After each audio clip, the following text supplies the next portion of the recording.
نعرہ تکبیر، نعرہ تکبیر، نعرہ رسالات، نعرہ رسالات، نعرہ حیدری، نعرہ حیدری، حسینیات، حسینیات، یزیدیات، یزیدیات، دشمنان اہل بیت پہ لعنت، نعرہ صلوات۔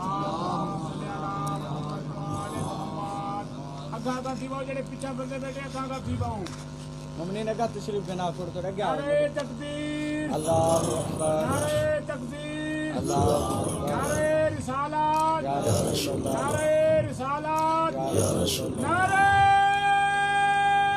حیدری، یا علی، نعرہ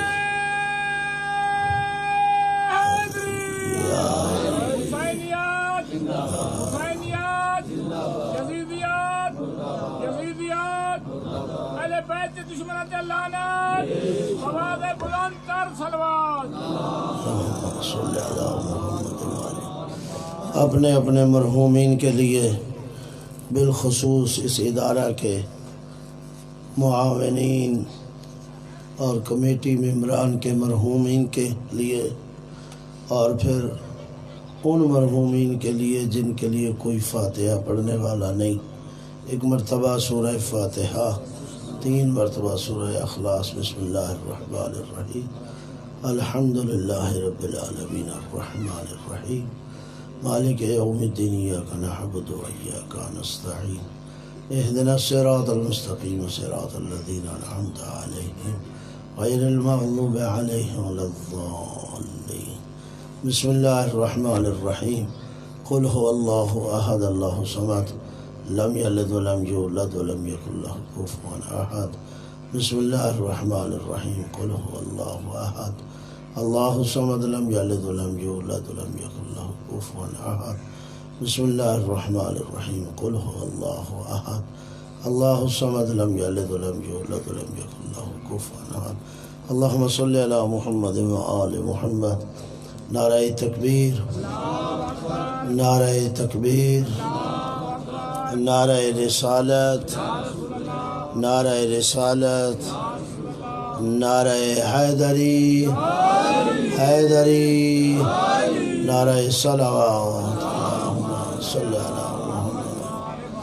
اپنی اس عبادت کی قبولیت کے لیے بلند آواز سے صلوات ہو۔ جناب مومنین دوستوں نے اس عبادت کا اہتمام، انتظام، انصرام فرمایا ہے، اور تمام مومنین دور یا نزدیک سے تشریف لائے ہیں، سب کی سعی جمیلہ کی قبولیت کے لیے بھی صلوات ہو۔ صلی علی محمد و آل محمد۔ سعید خان بلوچ، ان کی طرف سے یہ التجا ہے کہ ان کی دلی مراد اللہ پوری فرمائے، خالق کائنات ان کی دعا کو مستجاب فرمائے۔ باران رحمت کے لیے کہا گیا ہے، یقیناً اس علاقے کے لیے بہت ضروری ہے، خالق کائنات ابر رحمت ارسال فرمائے اور یہاں کے احباب کی اس مشکل کو آسان فرمائے۔ امام بارگاہ گلستان زہرا قصہ والے کی نئی تعمیر شروع ہونے والی ہے یہاں، اس کے لیے خصوصی دعا کا بھی کہا گیا ہے۔ خالق کائنات اس امام بارگاہ کو اپنے تعمیری مراحل میں ترقی عطا فرمائے، اور وہ احباب جو دام درہم سخنے اس ادارے کے ساتھ، اس امام بارگاہ کے ساتھ، اس مسجد کے ساتھ معاون ہیں، خالق کائنات ان کے رزق میں وسعت عطا فرمائے۔ اعوذ باللہ من الشیطان الرجیم، بسم اللہ الرحمن الرحیم، الحمدللہ، الحمدللہ رب العالمین، والعاقبۃ للمتقین، وجنت للموحدین المؤمنین المطیعین العارفین الکاملین، والنار للمعاندین المخالفین المخاصمین المنکرین العاصین الحاسدین، ثم الصلاة والسلام علی انبیائہ والمرسلین خصوصاً سید الاولین والآخرین سید العرب والعجم سیدنا نبینا شفیع ذنوبنا حبیب قلوبنا و طبیب نفوسنا ابی القاسم محمد اللہم صلی علی محمد وعلی آل بیتہ الطیبین الطاہرین المعصومین المنتخبین المنتجبین من یومنا ھذا الى یوم الدین و بعد یوم الدین ولعنت الدائمة العبدیہ على أعدائهم ملعونين أجمعين من أول يوم العداوة إلى يوم الآخر وبعد يوم الآخر أما بعد فقد قال الله تعالى في كتابه المجيد وفرقانه الحميد وهو أصدق الصادقين قوله الحق بسم الله الرحمن الرحيم وقفوهم إنهم مسؤولون صلوات پڑھیے بے حق تھوڑی سی ذرا بلند کر کے آواز صلوات صلی اللہ علیہ وسلم۔ میرے نہایت ہی واجب الاحترام سامعین کرام، حاضرین اعظام، علماء کرام، قرآن مجید فرقان حمید کا مختصر سا حصہ آپ کے سامنے آج کے اس مدرسے کے جلسہ کے حوالے سے تلاوت کیا ہے۔ واقفوہم انہم مسئولون، روکو انہیں، ان سے ابھی کچھ پوچھا جانا ہے۔ انسان یہ سمجھتا ہے کہ میں آزاد پیدا ہوا ہوں اور آزاد زندگی گزاروں گا اور آزادی سے اس دنیا سے رخصت ہو جاؤں گا، یہ انسان سوچتا ہے۔ اس میں کوئی شک نہیں ہے کہ اللہ نے حضرت انسان کو آزاد پیدا کیا ہے، اس حد تک تو ٹھیک ہے، آزاد پیدا ہوا ہے۔ لا اکراہ فی الدین حضرت انسان کی آزادی کا اعلان ہے کہ میں نے تمہیں آزاد پیدا کیا ہے، حتیٰ کہ اس حد تک بھی تو آزاد ہے کہ میرے دین کو قبول کرے یا نہ کرے۔ توجہ ہے میری طرف؟ دین کے قبول کرنے یا نہ کرنے پر بھی تو آزاد ہے، لیکن یاد رکھیے یہ آزادی اس دنیا کے لیے ہے۔ ماں بعد اس دنیا کے کہے کہ میں آزاد ہوں اور میری آزادی کا نتیجہ جو بھی نکلے مجھے اس کے حوالے سے کوئی نہیں پوچھا جائے گا، یہ خام خیالی ہے، یہ غلط فہمی ہے۔ کون تھا اگر وہ چاہتا سرے منہ بھی یہ انسان انکار نہیں کر سکتا تھا؟ اگر وہ چاہے فرعون بن سکتا تھا، نمرود بن سکتا تھا، شداد، قارون، جتنے بھی نافرمان ہیں خدا کے، اگر خالق بالقہر چاہتا تو یہ نہیں ہو سکتے تھے، بالجبر چاہتا تو یہ نہیں ہو سکتے تھے، لیکن اس نے جبر نہیں کیا، اس نے قہر نہیں کیا، اس نے زبردستی نہیں کی۔ کہا میں تیرا خالق ضرور ہوں، میں تیرا مالک ضرور ہوں، میں تیرا رازق ضرور ہوں، میرے علاوہ کوئی تیرا رازق نہیں ہے، میرے علاوہ تو کوئی تیرا خالق نہیں ہے، میرے علاوہ کوئی تیرا مالک نہیں ہے۔ اگر سمجھتا تو بتا کوئی ہے میرے علاوہ تیرا کوئی رازق، کوئی ہے میرے علاوہ کوئی تیرا خالق اور مالک؟ میں ہی تیرا خالق ہوں، میں ہی تیرا مالک ہوں، میں ہی تیرا رازق ہوں، لیکن اس کے باوجود تجھے پیدا کر کے آزاد چھوڑ رہا ہوں، ذرا گھوم پھر کے دیکھ لے جو نظام میں نے دیا ہے، اگر اس نظام کے مقابل کوئی نظام تجھے بہتر لگتا ہے تو تو آزاد ہے۔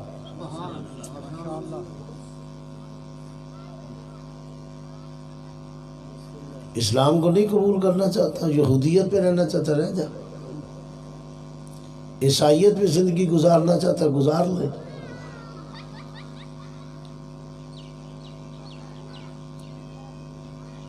کوئی بھی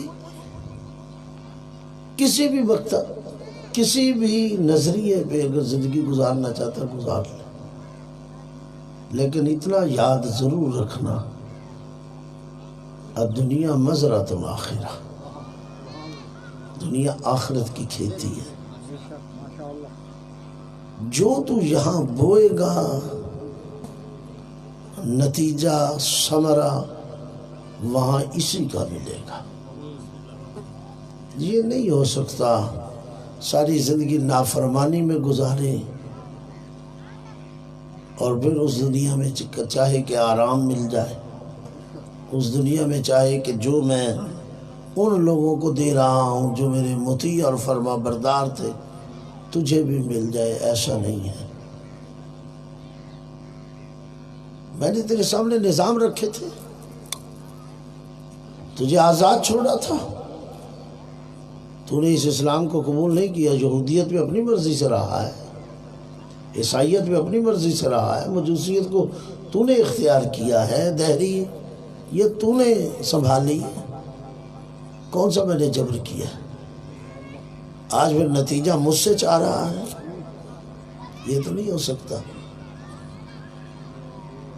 میں نے تیرے لیے یہ اسلام اس لیے نظام بھیجا تھا کہ یہ نظام تیری فطرت کے قریب تر نہیں، عین فطرت ہے۔ انسان ذرا مطالعہ کرے، انسان ذرا دقت کرے اسلام پر، اسی لیے اسلام کو آئین فطرت کہا جاتا ہے۔ اسلام دین فطرت ہے۔ انسان اپنی فطرت کو سامنے رکھے اور اسلام کو سامنے رکھ کر دیکھے، جو زنگ لگ گیا ہے تیری فطرت پر، اس زنگ کو ذرا صاف کر کے دیکھ، تو پھر کوئی بھی اسلام کا حکم تیری فطرت کے خلاف دکھائی نہیں دے گا۔ شراب سے روکا ہے، زنا سے روکا ہے، تو بتا ایسے ہی کہ شراب میں فائدہ کیا تھا تیرے لیے؟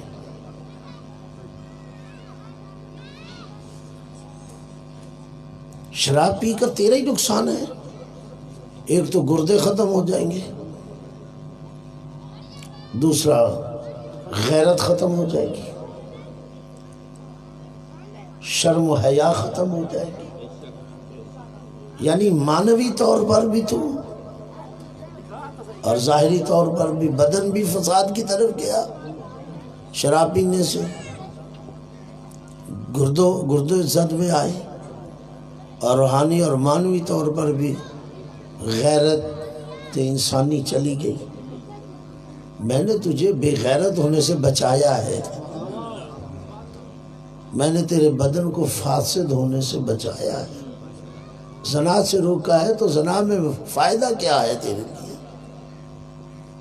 جھوٹ سے روکا ہے تو جھوٹ میں فائدہ کیا ہے؟ اگر نماز کہی ہے تو اس میں نقصان تیرا کیا ہے؟ روزہ واجب قرار دیا ہے تو نقصان تیرا کیا ہے؟ حج اگر زکوٰۃ خمس، ظاہر ہے ٹائم بالکل مختصر ہے، میں اشاروں میں گفتگو کروں گا، زیادہ وضاحت نہیں، تو ذرا ان دونوں طرف کو، ایک طرف رکھ حرام، ایک طرف رکھ حلال، حلال میں نقصان دکھا اور حرام میں فائدہ دکھا۔ اور واقعاً انسان اپنے لیے حرام میں فائدہ نہیں دکھا سکتا اور حلال میں نقصان نہیں دکھا سکتا۔ اللہ نے حرام جو حرام قرار دیا ہے وہ اسی لیے دیا ہے کہ وہ انسان کے لیے مفسدہ ہے اس میں، اور جو حلال قرار دیا ہے اس میں انسان کے لیے فائدہ ہے۔ بھلا آپ سے بہتر کون سمجھ سکتا ہے حرام کی حرمت اور حلال کی حلیت؟ وہ خود خدا کی ذات کو نہ نقصان پہنچا سکتی ہے اور اس کی حلیت خدا کی ذات کو فائدہ نہیں دے سکتی۔ ساری دنیا مل کے نمازیں پڑھ لے، کیا سمجھتے ہیں کہ خدا کی خدائی میں کوئی رتی بھر اضافہ ہو جائے گا؟ اور ساری دنیا مل کر شراب اور زنا کے پہ چل جائے، خدا کی خدائی میں کوئی کمی کر سکتے ہیں؟ خدا ان چیزوں سے مبرہ اور منزہ ہے۔ توجہ فرما رہے ہیں، محبت فرما رہے ہیں؟ خدا ان چیزوں سے مبرہ اور منزہ ہے۔ نفع یا نقصان یہ انسان کے ساتھ ہے، خدا کی ذات کے ساتھ نہیں ہے۔ نفع ہے تو تب بھی انسان کے لیے، نقصان ہے تو تب بھی انسان کے لیے۔ خدا کی ذات میں نہ نفع ہے نہ نقصان ہے۔ جب یہ دنیا انسانیت نہ تھی تب بھی یہ ایسا ہی تھا جیسا آج ہے، کوئی فرق نہیں ہو سکتا۔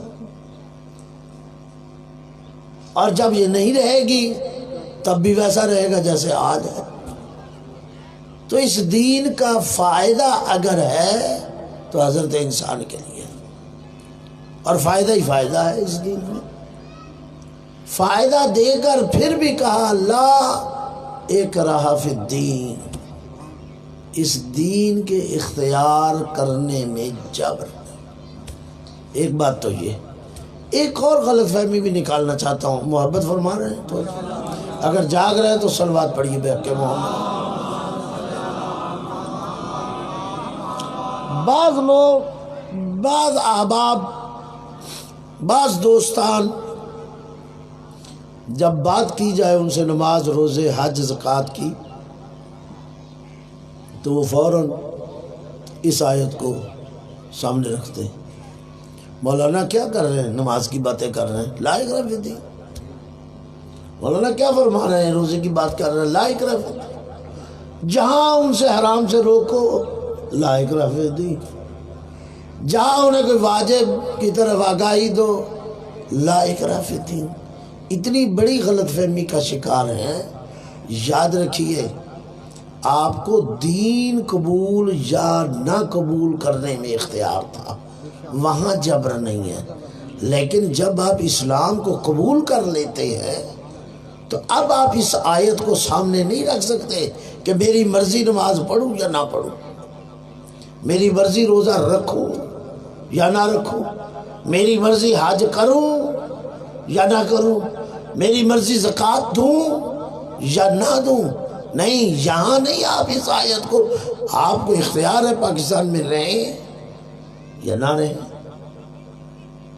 لیکن اگر پاکستان میں رہیں گے تو پاکستان کے قانون کو فالو کرنا پڑے گا۔ آپ جس ملک میں بھی، دنیا کے ملک میں چلے جائیں، آپ وہاں جا کے یہ نعرہ نہیں لگا سکتے کہ میں رہوں گا بھی تیری، ہاں، لیکن تیرے کسی قانون کو فالو نہیں کروں گا، میں تو بلکہ پاسداد کروں گا۔ مجھے بتائیں دنیا کا کون سا ملک ہے جو آپ کو اجازت دے دے گا؟ اسلام بھی اجازت نہیں دیتا کہ رہو دامن اسلام میں اور کہو میں نے یہ بھی نہیں کرنا، یہ بھی نہیں کرنا، یہ بھی نہیں کرنا، یہ بھی نہیں کرنا، یہ بھی نہیں کرنا۔ مجھے انصاف سے بتاؤ، بڑی تیزی سے میں چل رہا ہوں، مولا علی نماز پڑھتے تھے؟ جی پڑھتے تھے؟ روزہ، حج، زکوٰۃ، جہاد، امر بالمعروف، نہی عن المنکر کرتے تھے، نمازیں پڑھتے تھے۔ آپ سا فرمان ہے روزہ، حج اگر کرتے تھے، نمازیں پڑھتے تھے، روزے رکھتے تھے، تو اب میں ایک اور سوال پڑھا لیتا ہوں، کیوں پڑھتے تھے؟ نماز کیوں پڑھتے تھے؟ روزہ کیوں رکھتے تھے، حج کیوں؟ یہ تو فقط میں نے مولا علی کا نام لیا ہے، ہر امام کے لیے یہ نام لیا تھا۔ امام حسن نمازیں پڑھتے تھے، امام حسین روزے، امام سجاد حج، امام محمد باقر زکوٰۃ، سارے ائمہ تک۔ جب سارے ائمہ یہ کرتے تھے کیوں کرتے تھے؟ کیوں کا جواب چاہیے۔ اچھا اگر مشکل نظر آ رہا ہے تو ایک اور انداز سے سوال کر لیتا ہوں۔ یہ جو نمازیں پڑھتے تھے، روزے رکھ رہے تھے، حج کر رہے تھے، ان کو فائدہ تھا یا ایویں نمازیں پڑھے جا رہے تھے، یا ایسے ہی روزے رکھتے رہ جائے؟ ضرورت تھی نماز کی علی کو؟ سوچ کے بتائیے۔ حج کی ضرورت تھی میرے مولا کو، تبھی کیا نا۔ زکوٰۃ کی ضرورت تھی تبھی دی ہے، روزے کی ضرورت تھی تبھی رکھا ہے۔ تو پھر میں تیزی سے واپس پلٹتا ہوں۔ اگر ضرورت تھی تو نماز پڑھی، ضرورت تھی تو روزہ رکھا، ضرورت تھی تو حج کیا، ضرورت تھی تو زکوٰۃ دی۔ تو اگر علی جیسے فرد کو علی ہوتے ہوئے نماز، روزے، حج، زکوٰۃ کی ضرورت ہے تو علی والے کو کیسے نہیں ہو سکتی؟ بڑی مہربانی آپ نے محبت۔ علی والا کہے نہیں بس میرے لیے علی کافی ہے، نہیں غور فرمایا؟ میرے لیے علی کافی ہے۔ کیا فرق ہو گیا تیرے اور ان لوگوں میں؟ انہوں نے کہا تھا قرآن کافی ہے، تو نے کہا علی کافی ہے۔ توجہ فرمائیے گا بھائی، رسول نے دو چیزیں چھوڑی ہیں نا۔ انہوں نے ایک چیز کو کافی قرار دے دیا تھا، تو نے دوسری چیز کو کافی قرار دے دیا، کوئی فرق رہ گیا؟ وہ کہتے ہیں قرآن کافی، آپ نے کہا علی کافی۔ یہی ہے نا، ناراض تو نہیں میری گفتگو سے؟ انہوں نے کہا قرآن کافی، ہم نے کہہ دیا علی کافی۔ ان کا نعرہ صحیح ہے؟ اگر ان کا نعرہ غلط ہے تو آپ کا کیسے صحیح ہے؟ یہ عجیب بات نہیں ہے کہ ان کے نعرے کو تو کہو غلط اور اپنے نعرے کو کہو صحیح؟ نہیں غور فرما رہا ہے؟ جب وہ کہیں کہ کتاب کافی تو آپ ساری دفعات لگا دیں یہ کیسے کافی کہہ دیں، غلط کیا انہوں نے۔ اور جب آپ کہیں اہل بیت کافی، علی کافی، مجھے انصاف سے بتائیے، اگر یہ دونوں فرد قرآن اور اہل بیت اکیلے کافی ہوتے تو پھر اللہ ایک بھیج دیتا، دو نہ بھیجتا، رسول ایک چھوڑ دیتا، دو نہ چھوڑتا۔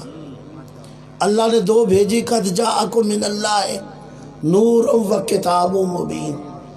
اللہ کی طرف سے تمہارے پاس دو چیزیں آ گئی، ایک نور آ گیا، ایک کتاب آ گئی۔ یہی ہے نا، رسول نے جاتے ہوئے دو چیزیں چھوڑ دی، انی تارک فیکم الثقلین، میں دو چیزیں چھوڑ رہا ہوں، قرآن اور اہل بیت۔ اللہ دو بھیج رہا ہے، رسول دو چھوڑ رہا ہے۔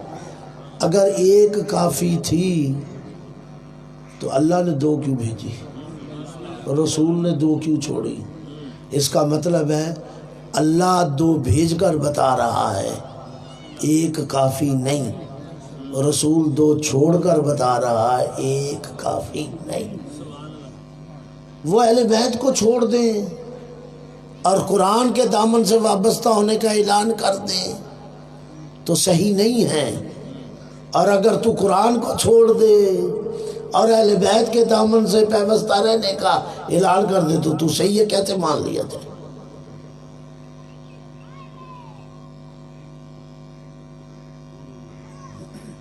ذرا بتا تو صحیح نا، کیسے تسلیم کر لیا جائے بھائی؟ دین تیرے تابع نہیں ہے، تجھے دین کے تابع ہونا ہے۔ خدا تیرے تابع نہیں ہے، تجھے خدا کے تابع ہونا ہے۔ رسول تیرے تابع نہیں ہے، تجھے رسول کے تابع ہونا ہے۔ قرآن تیرے تابع نہیں، قرآن کے تابع تو نے ہونا ہے۔ اہل بیت تیرے تابع نہیں ہے، اہل بیت کے تابع تو نے ہونا ہے۔ دونوں سے تمسک ضروری ہے، اور مسلمانوں کا حال بگڑا ہی تب جب ہم نے ایک چھوڑ دیا اور ایک کو پکڑ لیا۔ اس لیے کہ رسول کا فرمان سچ تھا، ما ان تمسکتم بہما لن تضلوا بعدی، جب تک تم نے ان دونوں سے تمسک رکھا، میں رسول ضامن ہوں، لن تضلوا بعدی، میرے بعد گمراہ نہیں ہوگے۔ رسول زمان دے رہے ہیں یا نہیں دے رہے؟ اس فرمان کا مفہوم مخالف کیا ہے؟ مفہوم مخالف یہ ہے کہ اگر کسی نے ایک کو بھی چھوڑ دیا تو میں اس کی گمراہی سے نکلنے کی ضمانت نہیں دے سکتی۔ یار عجیب بات ہے، جو اہل بیت کو چھوڑ دے ہم کہیں یہ گمراہ ہے، اکیلے قرآن کو پکڑ لے ہم کہہ رہے ہیں یہ گمراہ ہے، اور جو قرآن کو چھوڑ دے اکیلے اہل بیت کو پکڑ لے اور اس وقت کہنے یہ کامیاب ہے۔ کیسے کامیاب ہے؟ بائی تاجر اور باؤ کا لا تاجر، یہ کیسے ہو سکتا ہے؟ ایک بات ان کے لیے غلط ہو سکتی، وہ بات میرے لیے کیوں نہیں غلط؟ کامیابی کا انحصار یا کامیابی جو منحصر ہے وہ اس میں ہے کہ قرآن کا دامن بھی پکڑا رہے اور اہل بیت کے دامن سے بھی وابستہ رہے۔ یا نہ قرآن کا دامن چھوٹنے پائے نہ دامن اہل بیت چھوٹنے پائے۔ جو میں نے آیت آپ کے سامنے پڑھی ہے، وَقِفُوهُمْ إِنَّهُمْ مَسْئُولُونَ، روکو انہیں، ابھی ان سے کچھ پوچھا جانا ہے۔ اٹھائیے تفسیریں، دیکھیے، اپنوں کی بھی اٹھا لیں، دوستوں کی بھی اٹھا لیں۔ یہ گفتگو اپنوں کے لیے بھی ہے اور یہی گفتگو میری دوستوں کے لیے بھی ہے۔ ستم ظریفی یہ ہے، ان کے ہاں بھی ایسے ہی لوگ ہیں، ہمارے ہاں بھی ایسے لوگ ہیں۔ ہمارے ہاں بھی کچھ لوگ ہیں کہ جو چاہتے ہیں ان پہ بات ہوتی رہے، ہمیں نہ چھیڑا جائے۔ ان کے ہاں بھی لوگ ہیں جو کہتے ہیں ہمیں نہ چھیڑے، شیعوں کو تک کرو۔ اس طرح نہیں چلتا، یہ نہیں ہے۔ دین وہ ہے جو رسول دے کے گیا ہے، دین وہ ہے جو خدا نے بھیجا ہے۔ دین کے ساتھ بازی کری نہیں، ایک چوری بھی دوسری سینہ زوری بھی، ایک طرف قرآن کو چھوڑنا دوسری طرف اپنی کامیابی کا اعلان کرنا، ایک طرف اہل بیت کو چھوڑنا اور دوسری طرف اپنی کامیابی کا اعلان کرنا۔ یعنی کیسے ممکن ہے؟ کیسے ہو سکتا ہے؟ جائیے میرے سنی برادران اپنی تفسیریں اٹھائیں، میرے شیعہ اپنی تفسیریں اٹھائیں، مل جائے گا جو بات عرض کر رہا ہوں۔ واقفوہم، روکو انہیں، انہم مسئولون، ان سے ابھی سوال ہے ہونا ہے۔ میں آپ سے سوال کر رہا ہوں، وہ کون لوگ ہیں جن سے سوال ہونا ہے؟ جی آیت جس کے لیے کہہ رہی، وہ کون لوگ ہیں جنہیں روکا جا رہا ہے؟ اگر کوئی ہے نا جنہیں کہا جا رہا ہے روکو، ابھی ان سے ایک سوال ہونا ہے، ایسے تو نہیں کہا جا رہا۔ وہ کون سے؟ قرآن اٹھاؤ نا، وہ کون سے لوگ ہیں جنہیں روکا جا رہا ہے؟ واقف رکیے، ٹھہریے، ابھی آپ سے کچھ پوچھا جانا ہے۔ دو باتیں ہیں یہاں میں جو کر رہا ہوں، ایک سوال یہ اٹھا رہا ہوں وہ کون سے لوگ ہیں جنہیں روکا جا رہا ہے، اور دوسری بات ہوگی وہ سوال کیا ہے۔ اور شاید اگر ہم غور کر لیں تو شاید بات سمجھ آ جائے گی، چاہے وہ میرے سنی بھائی درست سمجھ لیں، چاہے ہمارے شیعہ دوست سمجھ لیں۔ وہ کون سے لوگ ہیں؟ تفسیریں اٹھائیے۔ وہ لوگ ہیں جو جنت کی طرف جا رہے ہیں، ان کو جنہوں نے جنت کی دوڑ لگا دی انہیں روکا جا رہا ہے۔ حساب کتاب دیا، جنت کی طرف جانا ہے۔ آواز قدرت ہے، یہ کون ہے؟ کدھر جانا ہے؟ جنت کی طرف جانا ہے، انہیں روکو، ابھی سوال ختم نہیں ہوئے۔ انہم مسئولون، ابھی ان سے سوال ہونا ہے۔ کن لوگوں سے؟ جو جنت کی طرف جا رہے ہیں۔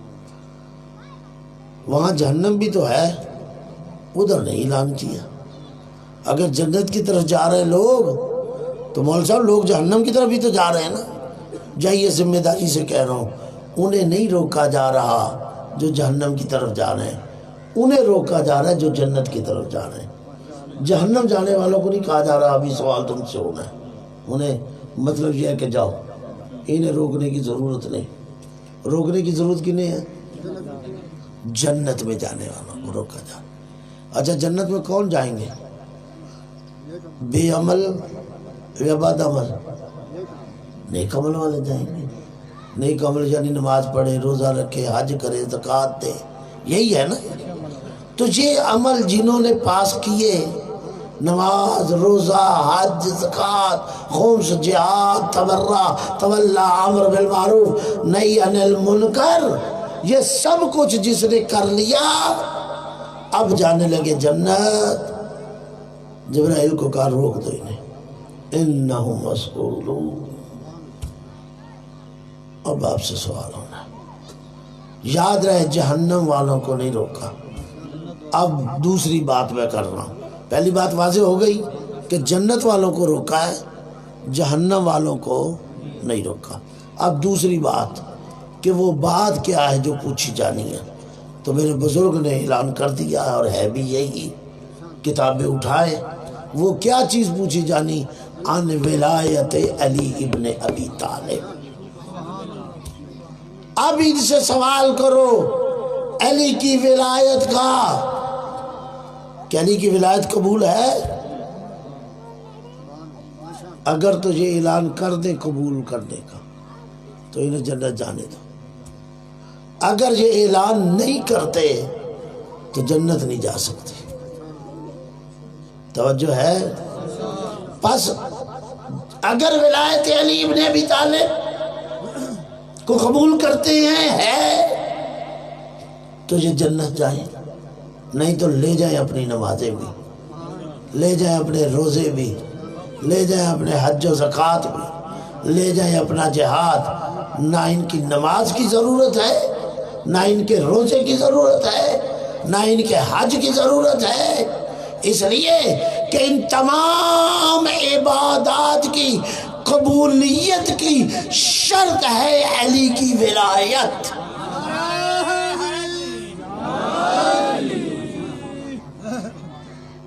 اور اگر شرط نہ رہے تو مشروط کا وجود خود بخود ختم ہو جاتا. نماز کے لیے وضو شرط ہے، کیا بغیر وضو کے نماز ہو جائے گی؟ 1001 رکعت پڑھ دو بغیر وضو کے وہ قابل قبول نہیں، اور 2 رکعت پڑھ دو وضو کے ساتھ وہ قابل قبول ہے. کیوں؟ کیونکہ شرط کے ساتھ ہے. نماز کی شرط ہے وضو، تو آپ وضو کی شرط پوری کر رہے تو نماز قبول ہے. لیکن اگر وضو نہیں کریں گے تو علی کی ولایت آپ کے اعمال کی قبولیت کی شرط ہے. توجہ ہے؟ تو یہ آپ پوری کریں گے تو نمازیں بھی، روزے بھی، حج بھی، زکوٰۃ بھی. تو اس لیے جہنم والوں سے نہیں پوچھا، جنت جانے والوں سے پوچھا. جو جنت میں جا رہے تھے، جنت کی طرف جا رہے تھے، وہ کون تھے؟ نمازی، روزہ دار، حج، زکوٰۃ، جہاد، یہ سارے اعمال کرنے والے. تو پھر یہاں ایک بات یہ بھی سمجھ میں آتی ہے کہ اگر چاہتے ہو کہ علی کی ولایت کا سوال تجھ سے کیا جائے تو پہلے قابل بناؤ اس کے کہ تم سے علی کی ولایت کا سوال ہو سکے. اور قابل بننے کے لیے نماز پڑھنی ہوگی، روزہ رکھنا ہوگا، حج کرنا ہوگا، زکوٰۃ دینی ہوگی، خمس نکالنا ہوگا، یہ دین پہ عمل کرنا ہوگا. جب 8ویں امام آئے ہیں نا، ایران گھبرا تو نہیں گئے؟ اگر جاگ رہے ہیں تو بلند آواز سے صلوات پڑھیے.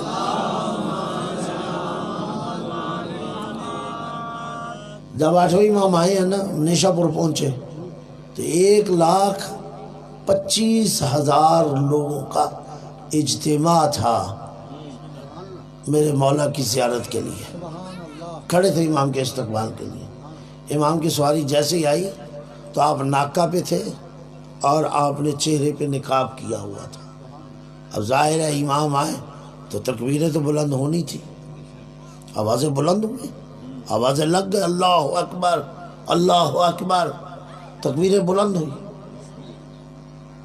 اگر ایک مومن اور شیعہ کو نہیں خوشی ہوگی امام کے آنے پہ تو ہوگی کسے؟ پورا ایران شیعوں کا تھا۔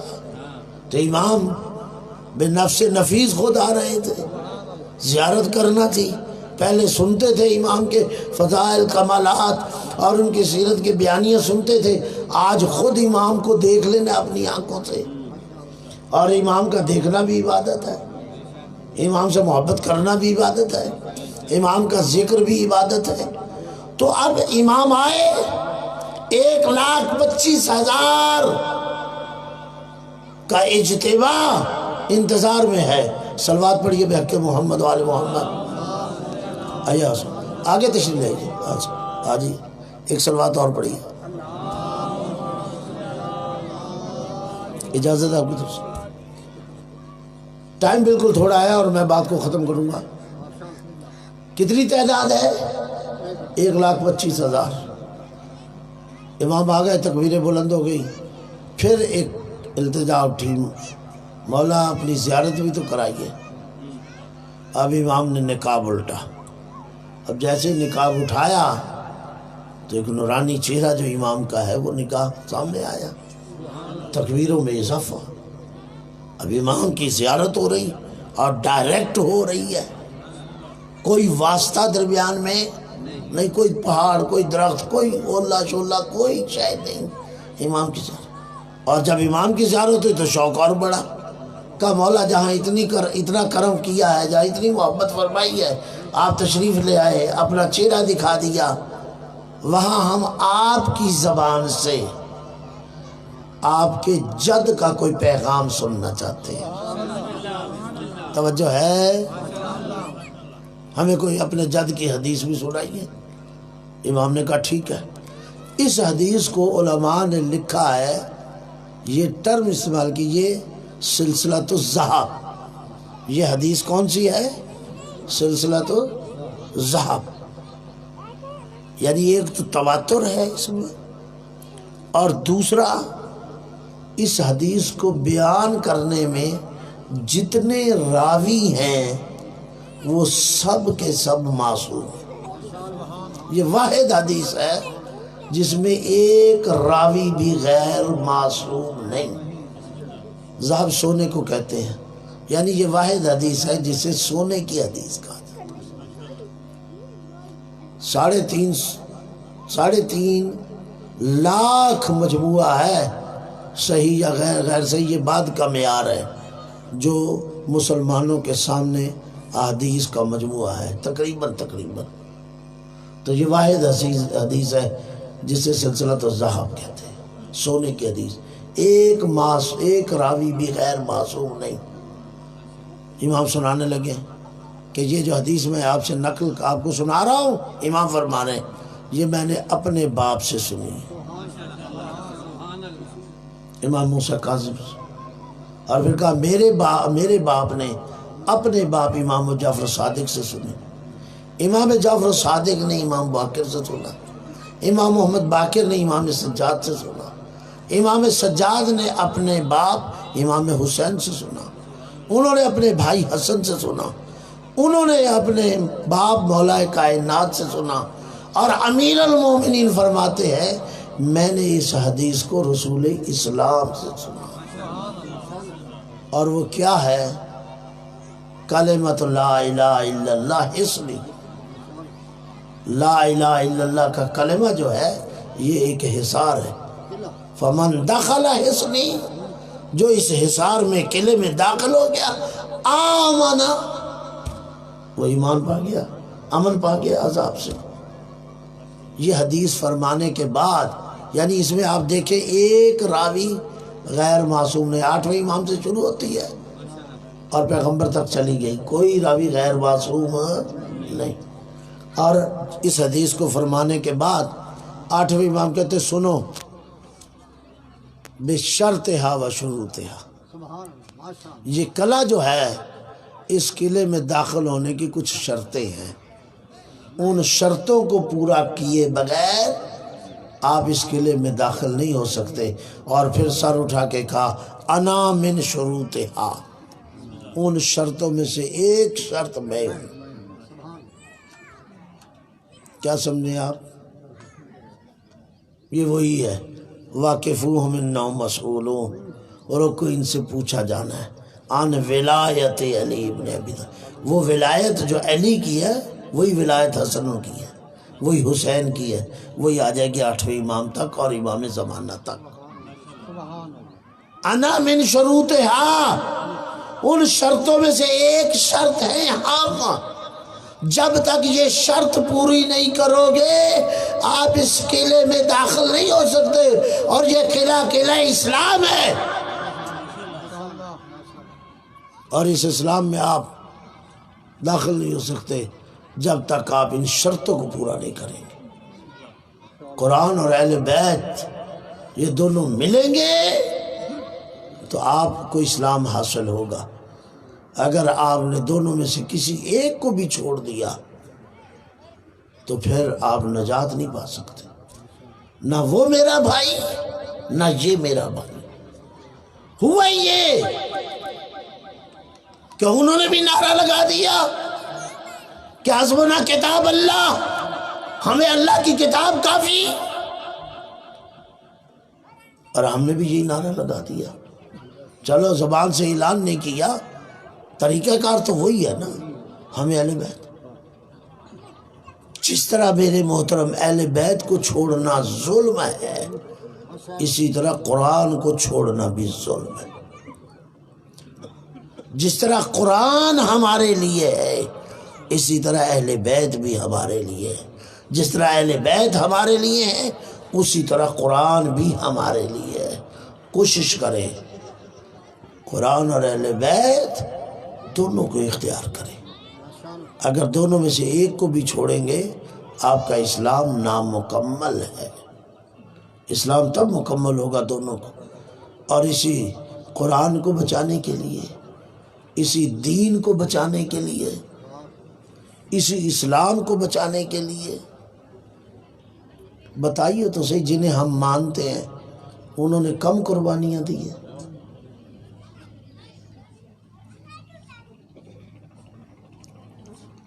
یہ اسلام کو بچانے کے لیے سارا ہوا نا، وَإِلَّا اگر اسلام کا مسئلہ نہ ہوتا تو رسول کے خاندان کو کاٹنے کی ضرورت کیا تھی؟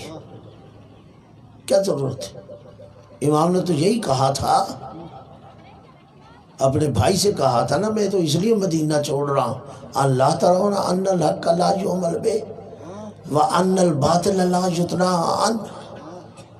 اے محمد حنفیہ کیا تمہیں دکھائی نہیں دیتا کہ جب حق پر عمل نہ ہو اور باطل کو چھوڑا نہ جائے تو پھر کیسے ممکن ہے کہ حسین گھر میں بیٹھا رہے؟ نہیں، حسین گھر میں نہیں بیٹھ سکتا، اس کو مدینہ بھی چھوڑنا پڑے گا تو چھوڑے گا، اس کو کربلا جانا پڑے گا تو جائے گا، اور پھر اکیلا نہیں آیا حسین کربلا میں۔ اللہ آپ کی عبادت قبول کرے، اکیلا نہیں آیا حسین کربلا میں۔ میں کہا کرتا ہوں جس سامان کی ضرورت تھی نا حسین ابن علی وہ لے کے آیا کربلا میں اسلام کو بچانے کے لیے۔ کہا اگر میرے عباس کی ضرورت ہوگی تو عباس کو بھی لے چلتا ہوں، اگر میرے اکبر کی ضرورت ہے تو اکبر کو بھی لے چلتا ہوں، اگر میرے قاسم کی ضرورت ہے تو قاسم کو بھی لے چلتا ہوں۔ جس سامان کی ضرورت تھی۔ آج ہم اپنی اولادیں بچاتے ہیں، مجھے بتاؤ حسین نے کیا بچایا؟ اسلام کے لیے سارا گھر لٹا کے رکھ دیا، حتیٰ کہ اکبر جیسا بیٹا۔ یہ کہہ لینا آسان ہے، یہ سن لینا آسان ہے، یہ ذرا حسین سے پوچھ۔ اکبر کو بھیج رہا ہے تو گزر کیا رہی ہے؟ ایسا حسین بیٹا۔ لوگ علماء نے لکھا ہے لوگ صبح صبح آ کے مدینہ میں امام حسین کے گھر کی دستک دیتے تھے۔ امام اٹھ کے جانا، پوچھنا کیا بات ہے، کہاں سے آئے ہو؟ مولا ہم بڑے دور سے آئے، دور دور سے آتے تھے، کیا کام ہے؟ مولا ہاتھ جوڑ دیتے، مولا آپ سے کام نہیں ہے، آپ کو پریشان کیا، معاف فرمائیے گا۔ کہا پھر؟ کہا سنا ہے اللہ نے آپ کو ایسا بیٹا دیا ہے جو رسول سے مشابہ ہے، ہم نے رسول کی زیارت نہیں کی، اس لیے آئیں کہ آپ کے بیٹے کی زیارت کر لیں تاکہ رسول کی زیارت ہو جائے۔ یہی وجہ تھی کہ جب اکبر جانے لگا ہے نا، ایک دفعہ امام نے آسمان کی طرف سر اٹھا کے کہا اے اللہ اب تو گواہ رہنا کہ میں اس کو بھیج رہا ہوں جو پوری دنیا میں کردار میں، اخلاق میں، شکل میں، صورت اور سیرت میں سب سے زیادہ تیرے رسول سے مشابہ۔ آسان نہیں تھا حسین کا اکبر کو بھیجنا، یہ واحد شہید ہے، کسی شہید کے پیچھے حسین نہیں گیا، لیکن جب اکبر کو رخصت کر دیا نا، علماء نے لکھا ہے حسین دوڑ رہا تھا اکبر کے پیچھے، میں نے تو پڑھ دیا ہے نا۔ جب جناب اکبر نے بابا کے قدموں کی آواز کو سنا نا، مڑ کے دیکھا، فوراً گھوڑے سے اتر آئے، بابا آپ کسی کو بھیجتے ہو اس طرح نہیں پیچھے آئے، کیا بات ہے؟ کہا ہوگا اے اکبر کاش تیرا بھی ایسا بیٹا ہوتا، پھر میں دیکھتا کہ اجازت مانگتا اور کیا گزرتی۔ کہا اکبر بیٹا میں تیرے بغیر زندہ نہیں رہ سکتا۔ کہا بابا اب مجھے جانے دیجئے۔